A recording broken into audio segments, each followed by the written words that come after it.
1,60,00,000 প্রবাসী বিদেশে আছি এবং বাংলাদেশের জন্য আমাদের পাঠানো রেমিটেন্স দিয়ে বাংলাদেশের খুব কম হলেও 60% লোক উপকৃত হন। সেই জন্য প্রবাসীদের এই প্ল্যাটফর্ম থেকে আমরা গত জুলাই অগাস্টে যে হত্যাকাণ্ড দেখেছি, যে নৃশংসতার কথা আপনি বললেন, সেটা আমরা যাতে না ভুলে যাই, সেই জন্য সেই সব শহীদান যারা মারা গেছেন প্রায় 2000-এর মতো, ইউনাইটেড নেশন যখন জরিপ করছিল তখন মতো জানা যাচ্ছিল যে 1400 একদম ডেফিনিট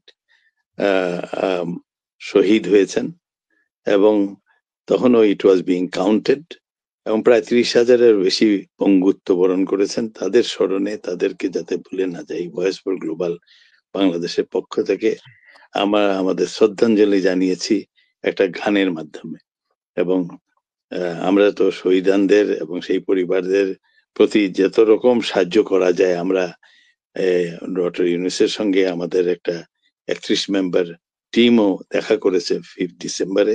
তার মধ্যে শাহাবত হোসেন বাবু, আপনি আমেরিকাকে রিপ্রেজেন্ট করেছেন। আমরা সেখান থেকে বাংলাদেশকে আমরা বিদেশ থেকে যতখানি পারি প্রফেশনাল অ্যান্ড আদারওয়াইজ সাপোর্ট এবং হেল্প অফার করে এসছি। তবে এই শহীদান এবং পঙ্গু যারা হয়েছেন তাদের প্রতি আমাদের যে শ্রদ্ধা, আমাদের যে শ্রদ্ধাঞ্জলি, সেটা জানাবার জন্য যে নিবেদন, সেই নিবেদনের মূল হোতা আজকে আমাদের সঙ্গে আছেন বাংলাদেশের প্রখ্যাত সুরকার, গীতিকার, বাংলাদেশের বেতার এবং টিভিতে যিনি এককালে খুব পরিচিত ছিলেন, এখন লন্ডন নিবাসী প্রবাসী। উনি ভয়েস ফর গ্লোবাল বাংলাদেশের সেন্ট্রাল এক্সিকিউটিভ মেম্বার অলসো। তার লেখা একটি গান আমাদের সবাই হৃদয় স্পর্শ করে গিয়েছিল।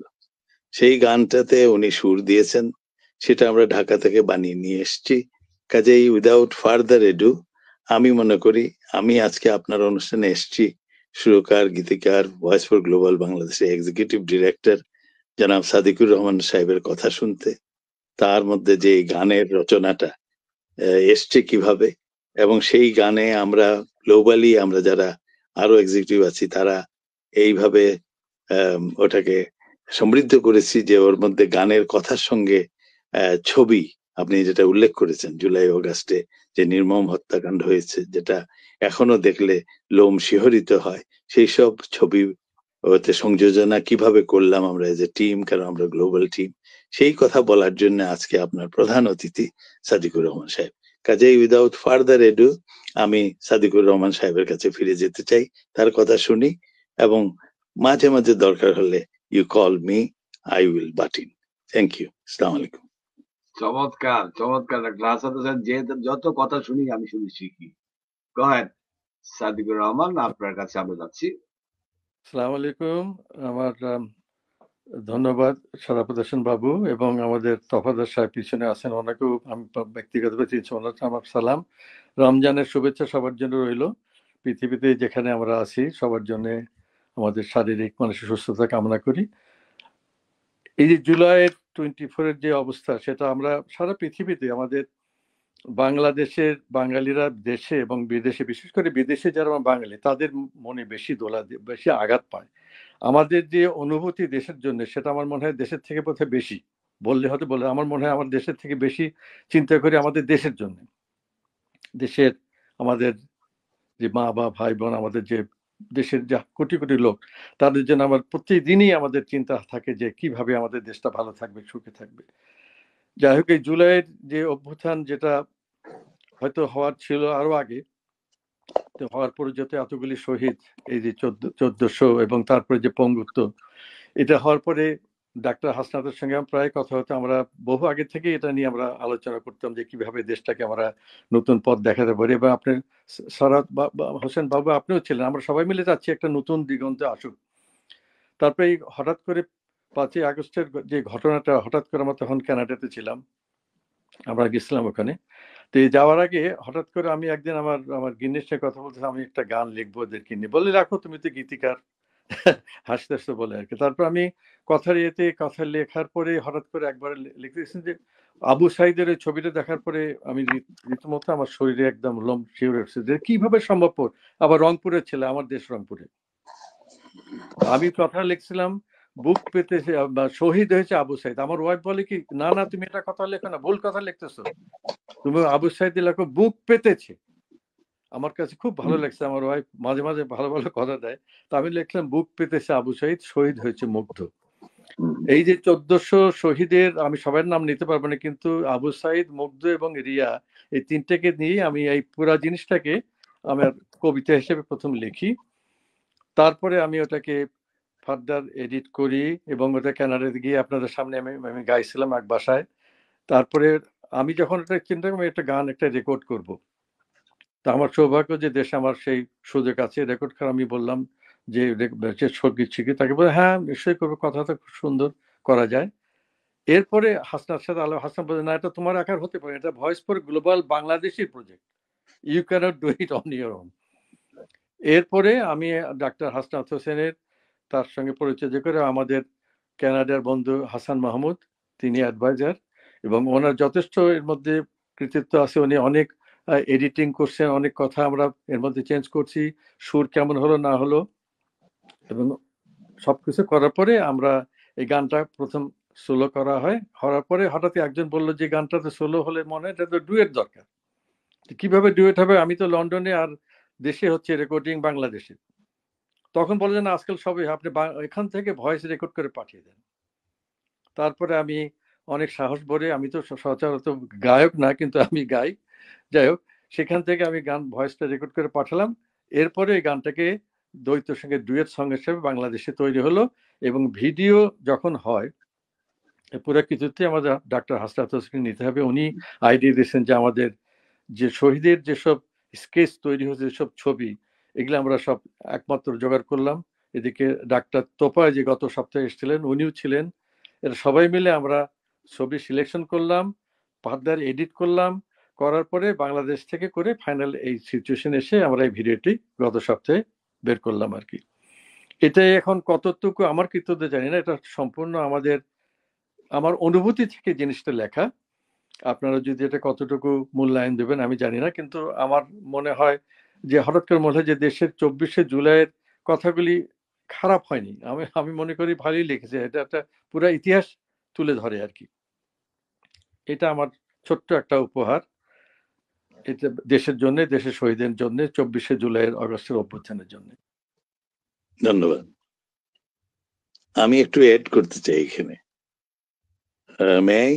শরাফত বাবু। আচ্ছা, আমি বলতে চাচ্ছিলাম যে জাস্ট প্রিয়াম্বল উনি খুব সুন্দরভাবে দিয়েছেন সাদিকুর রহমান সাহেব। আপনারও মনে আছে যে ভয়েস ফর গ্লোবাল বাংলাদেশের রেসিডেন্সিয়াল হওয়ার কথা 12, 13, 14 অগস্ট। 5th অগস্টে এই ছাত্র জনতার তোপের মুখে স্বৈরাচারী সরকারের পতন হলো এবং এই হত্যাযজ্ঞের পরিণতিতে আমরা একটা নতুন বাংলাদেশ গড়ার অঙ্গীকার পেলাম। সেই জন্য সাদিকুর রহমান সাহেব যেটা বলছিলেন, আমরা কিন্তু আমার এখনো মনে আছে 9th অগস্ট রেসিডেন্সিয়াল হবে 12, 13, 14 কানাডার টরন্টো শহরে। সেখানে এক্সিকিউটিভ ডিরেক্টর শরাফত হোসেন বাবুও ছিলেন এবং অন্যান্য দেশ থেকে আমাদের অন্যান্য এক্সিকিউটিভরাও ছিলেন। কিন্তু 9 তারিখেই টরন্টোতে মার্চ ফর জাস্টিস বলে এক গ্রুপ, তারা টরন্টো ডেনফোর্ড এলাকাতে যে ওনাদের বড় কমিউনিটি সেন্টার, সেখানে এই শহীদানদের প্রতি শ্রদ্ধা জানাবার জন্য মিটিং ডেকেছিলেন। প্রায় 200-300 সাংবাদিক, জার্নালিস্ট, ব্যবসায়ী, বিদগ্ধ জন ওখানে সমবেত হয়েছিলেন। আপনাদের মনে আছে 8 তারিখ পর্যন্ত, 5 থেকে 8 তারিখ পর্যন্ত বাংলাদেশে কোনো সরকার ছিল না। ছাত্র জনতার অনুরোধে 8 তারিখ ইউনূস সাহেব শপথ নিলেন, বাংলাদেশে এলেন এবং দায়িত্বভার নিলেন। নতুন আরেক যাত্রা শুরু হলো আমাদের। কিন্তু 9 তারিখে পরের দিনই প্রবাসী হিসাবে আমাদের বড় গর্ব যে আমরা যেহেতু ওই সময় টরন্টো শহরে ছিলাম এবং ডেইনফোর্টে আমাদের আরেক এক্সিকিউটিভ শাহিদ খন্দকার টুকু, তার নেতৃত্বে তিনি মার্চ ফর জাস্টিসের চেয়ারম্যান। ওখানে এই প্রোগ্রামটা হয়েছিল। সেই প্রোগ্রামে দেখা যাচ্ছিল স্কেচে, বিরাট স্ক্রিনে আবু সাইদের সেই স্কেচটা, যেটা সাদিকুর রহমান সাহেব মাত্র উল্লেখ করলেন এই মাত্র, এবং পেছনে ইউনূস সাহেবের ছবি। মাত্র আগের দিন উনি দায়িত্ব নিয়েছেন নতুন বাংলাদেশ গড়ার, সেই অনুষ্ঠানে আমরা ছিলাম। তারই প্রেক্ষিতে সাদিকুর রহমান সাহেব বলছিলেন, তার মনে দাগ কেটেছিল আমাদের দুদিন ব্যাপী টরন্টো রেসিডেন্সিয়ালে উনি বলছিলেন তিনি একটা গান লিখবেন, তিনি গীতিকার, সেই গান, সেই আসল উদ্যোক্তা উনি, কথাগুলো ওনার, আমরা সংযোজনা করেছি, এখানে ওখানে ফাইন টিউনিং করেছি। আমাদের ভয়েস ফর গ্লোবাল বাংলাদেশের ভাইস প্রেসিডেন্ট যিনি হাসান মাহমুদ টরন্টো কনফারেন্সে ছিলেন, কাজেই সাদিকুর রহমান তার প্রতিও শ্রদ্ধা জানাচ্ছেন যে তিনি এডিট করেছেন। কাজেই সূত্রপাতটা কিন্তু আমাদের ভয়েস ফর গ্লোবাল বাংলাদেশের সেই রেসিডেন্সিয়াল থেকেই, যার ফলে সাদিকুর রহমান সাহেব সেই মিটিং শেষে এক বাড়িতে এটা গেয়ে শোনালেন, এটা আমাদের হৃদয় স্পর্শ করেছিল। সেই জন্যই এত কথা বলা যে এটা সাদিকুর রহমান সাহেব এর গীতিকার, সুরকার, উনি কণ্ঠ দিয়েছেন, আমরা বাংলাদেশ থেকে স্টুডিও থেকে উনি করে নিয়ে আসছেন, কিন্তু এর মধ্যে ভয়েস ফর গ্লোবাল বাংলাদেশ ওতপ্রোতভাবে সম্পৃক্ত, যার ফলেই আমি বলেছিলাম ইট ইজ ইয়োর প্রোডাকশন বটে, কিন্তু এটা আমাদের ভয়েস ফর গ্লোবাল বাংলাদেশিদের প্রোডাকশন, এবং সব প্রবাসীদের মনের কথা এর মধ্যে তুমি তুলে ধরেছো। সাদিকুর রহমান সাহেবকে এইভাবে আমি শ্রদ্ধা জানাতে চাচ্ছি। সেই জন্যই ওনার কথার লেশ ধরে আমি এই বক্তব্যটা রাখলাম যে উনি আসলে ভয়েস ফর গ্লোবাল বাংলাদেশে প্রত্যেকটা প্রবাসীদের মনের কথা এই গানের মধ্যে তুলে ধরেছেন।